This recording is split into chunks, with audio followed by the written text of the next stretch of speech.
Peace isn't found, it's protected. In a world full of noise, drama, and emotional chaos, your peace becomes your greatest asset. But protecting it requires more than silence or solitude. It demands boundaries, especially with people. There are certain types of individuals who drain your mental energy, disturb your emotional balance, and distract you from your path, often without you realizing it. This video reveals the 5 types of people you must avoid if you want to protect your peace and stay grounded. Let's begin. 1. The constant complainer. They don't scream, they don't threaten, but they quietly dismantle your peace, one negative comment at a time. The constant complainer is someone who wears misery like a badge of identity. They find a reason to whine, criticize, or mourn in every situation, no matter how small or insignificant. It could be about the weather, the government, their coworkers, the food, or even your choices. Nothing is ever good enough, and they thrive in pointing that out. The danger isn't just in their words, it's in what those words do to you. You may start by listening out of kindness. You nod, empathize, and try to offer solutions. But they don't want solutions. Solutions would end their script. What they really want is attention and validation for their misery. So you try harder, you explain more, you encourage them to look on the bright side, but every light you offer gets dimmed by their gloom. Over time, their worldview becomes your lens. Your optimism feels naive, your peace feels unjustified. You start mirroring their behavior, complaining more, doubting more, feeling heavier, and worst of all, you don't realize it's happening. That's how toxic patterns work. They normalize themselves in your life until your default setting becomes anxious, irritated, or defensive. But peace has no room for that. A peaceful mind is a fertile ground for gratitude, not grievance. So how do you deal with them? First, set limits on emotional dumping. Compassion doesn't mean unlimited access. Let them know you care, but you also care about your mental clarity. Talk about growth, goals, gratitude, anything that interrupts their cycle. Third, stop playing therapist. You're not responsible for fixing anyone's emotional chaos, especially if they're addicted to it. It's okay to say, "I'm not the right person for this conversation right now." Remember, your ears are sacred. Don't let just anyone pour garbage into them. Peace isn't passive, it's protective. And sometimes the kindest thing you can do for them and for yourself is to walk away from their storm with your calm intact. 2. The subtle manipulator. They don't enter your life as a storm, they come as a breeze, helpful, caring, thoughtful, maybe even protective. You trust them, you open up to them, you share your goals, fears, and decisions, and they listen with interest. But over time, something shifts. You notice your confidence quietly eroding, your decisions feel less your own, you second-guess your instincts, and instead of feeling empowered, you feel managed. That's the subtle manipulator at work. Unlike overt abusers, manipulators don't dominate you with force, they dominate you with influence, emotional strings, strategic guilt. They use your empathy against you. They might say, "I just want what's best for you. You've changed lately, and not in a good way. I guess I don't matter anymore. You used to be different before you met them." The power in these statements isn't in what's said, but in how it makes you feel. Ashamed, confused, doubtful. That's their playground. They thrive in blurred boundaries. The more confused you are, the easier you are to steer. And once you're questioning yourself, they no longer need to control you. You'll do it for them.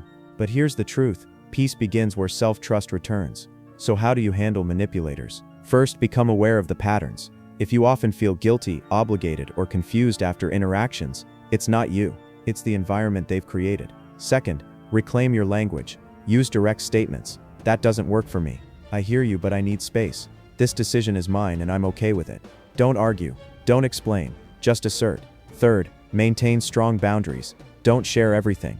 Don't apologize for needing distance. Manipulators feed on access. Deny it. Remember, peace isn't about pleasing everyone. It's about honoring yourself. Subtle manipulation is still control, and you were not born to be handled. You were born to be free, clear, and powerful. Protect your mind. Trust your gut. And if someone makes you shrink to stay connected, disconnect. 3. The energy vampire. They don't need blood. They need attention. Energy vampires are people who drain your vitality, not physically, but emotionally and mentally. Every conversation is a performance where they are the star, and you are the audience. They vent endlessly, overshare unnecessarily, and expect you to constantly validate, rescue, or reassure them. You enter the conversation with clarity, and exit with a headache. They rarely ask how you're doing, and if they do, it's only a pause before diving back into their own stories. It's not a connection, it's a monologue disguised as a dialogue. Why is this dangerous? Because your energy is not infinite, your attention is not unlimited, and when you keep giving it to someone who never gives back, you become resentful, tired, and empty. You stop showing up in your own life with presence. because you're too drained from carrying someone else's, and often they don't even realize they're doing it. They're not evil, they're unaware, but it's not your job to wake them up. It's your job to stop sacrificing your peace on the altar of their emotional hunger. So what can you do? First, time box the interaction. If you know someone drains you, don't keep the door wide open. Set a time limit for calls, meetings, or chats. You don't owe them all your hours. Second, observe your energy. After every interaction, ask, do I feel lighter or heavier? Did I feel heard or just used? Was this connection or consumption? Your answers will tell you everything. Third, practice energy hygiene. Just like washing your hands, cleanse your mind. Journal, meditate, move, release whatever residue they left in your spirit. You can care without carrying. You can listen without losing yourself. You can be kind without being consumed. Peace is not selfish, it's self-honoring. Guard your energy like gold, and never let anyone bankrupt you emotionally. They laugh behind closed doors. Gossip addicts are people who feel powerful not through truth but through secrets. They trade trust for entertainment.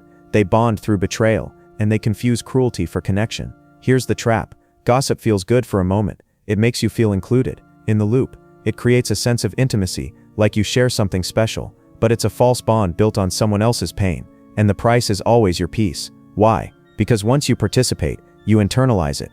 You start wondering, what are they saying about me when I'm not around? Who else is hearing my name in whispers? Can I really trust them? The answer is no. If someone gossips to you, they will gossip about you. Gossip addicts are driven by insecurity. They fear being invisible, so they make others look small. They fear being judged, so they judge first. But their chaos becomes your chaos, the moment you nod, laugh, or contribute. Peace cannot exist where trust is compromised. So how do you deal with gossip addicts? First, don't entertain it. Say something neutral. I hope they're okay. Let's talk about something else. I'd rather not get into that. These simple lines signal that you're not a safe space for drama. Second, guard your reputation. Be known as the one who doesn't speak behind backs. That builds credibility and inner strength. Third, change the room, or leave the room. If a group thrives on gossip, that's not your circle.